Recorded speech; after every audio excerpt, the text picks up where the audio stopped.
আমি একটা জব করি। তো আমার পক্ষে আসলে ১৫-২০ লাখ টাকা দিয়ে একটা লাক্সারিয়াস কমফোর্টেবল গাড়ি কিনা হয়তো তখন সম্ভব ছিল না। বাট আমার তো শখ ছিল। তো সেই জায়গা থেকে আমি আমার বন্ধু-বান্ধবের কাছ থেকে অনেক সময় গাড়ি নিয়ে আসতাম। তো হুট করে আমার মাথায় প্ল্যান আসলো যে আমি যেহেতু সেইম ফিলিংসটা আছে, তো আমাদের সোসাইটিতে অনেকেই আছে, ওদেরও সেইম সার্ভিসটা প্রয়োজন। সবাই একটু নিজের মতো করে একটু ওন করতে চায়। ড্রাইভারকে নিয়ে আসলে ঐরকম কমফোর্ট ফিল করে না। প্রাইভেসিও থাকে না। সেই কারণেই আসলে ওই প্ল্যানিং থেকেই আমি হুট করে আমার ১০ থেকে ১২ জন বন্ধুকে আমি বিষয়টা সাথে, সাথে জানাই। জানানোর পরে একটা মিটিং কল করি। সবাইকে বসি একটা চায়ের দোকানে। বসে সবার সাথে শেয়ার করি।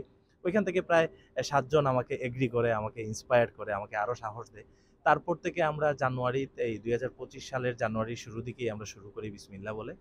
তো ওইখান থেকে আমাদের যাত্রাটা শুরু। মাত্র একটা গাড়ি নিয়ে, ছোট একটা বেসিক ইকোনমি একটা গাড়ি নিয়ে আমাদের যাত্রা শুরু। তারপর থেকে ১ম ২-৩ মাস আমাদেরকে অনেক স্ট্রাগল করতে হয়েছে। এই প্রজেক্টটাকে ইমপ্লিমেন্ট করা, সেটআপ করা, অপারেশন রান করা, ওইদিকে প্রমোশনাল এক্টিভিটিস সবকিছু মিলিয়ে আমাদের অনেক স্ট্রাগল যাচ্ছিল।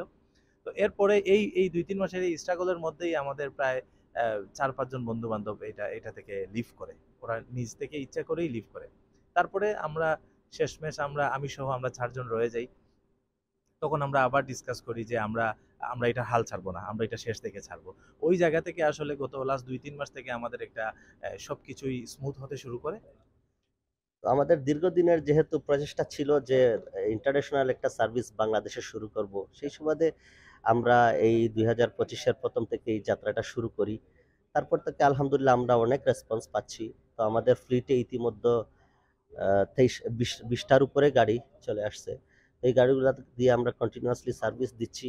আর যেটা হচ্ছে গিয়ে আমরা সবাই আমাদের এইটা নিয়ে আমাদেরকে উৎসাহিত করতেছে। যেহেতু সবাই তাদের ডোর স্টেপে আমাদের গাড়িটা পাচ্ছে। বিদেশি যারা এনআরবিস আছেন তারা দেশে আসতেছে, আমরা এয়ারপোর্টে তাদেরকে গাড়ির কিটা দিয়ে দিচ্ছি।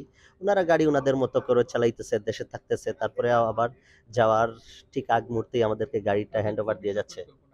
আমাদের ভবিষ্যৎ পরিকল্পনা আমরা ইতিমধ্যে ধরেন ৫৫০-র উপরে ট্রিপ ডান করে ফেলছি। তো আমাদের ভবিষ্যৎ পরিকল্পনা বলতে এই বছরের 31 ডিসেম্বর পর্যন্ত আমরা আশা করতেছি আমরা ১০,০০০ ট্রিপ সাকসেস করব।